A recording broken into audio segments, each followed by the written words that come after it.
While we have been through the entire Mark IV and the Mark IV's builds in detail, as well as the multicolor MMU3 unit, the release of the Core One brings about some additional components, pretty much making it an entire new printer, thanks to its new Core XY layout complete with a steel enclosure. What's even more impressive is a direct upgrade path is available for existing Mark IV's owners, although in this series of videos we'll go through an entire new build of their latest model in some depth, the Prusa Core One.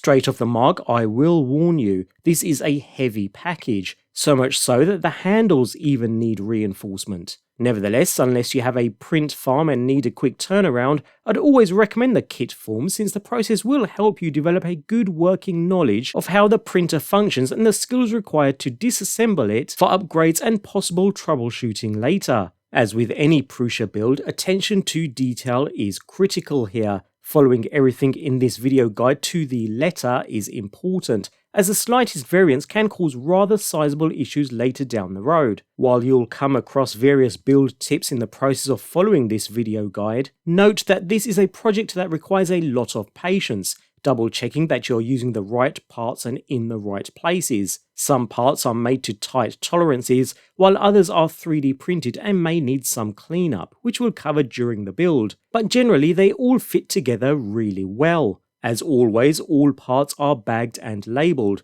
dramatically reducing confusion and making the assembly process more straightforward. Saying that, don't be tempted to open and lay everything out in front of you. Instead, open a bag at a time as and when you come to that particular section of the build. It'll keep everything organised and reduce the chances of losing any component or having to search around too much for it.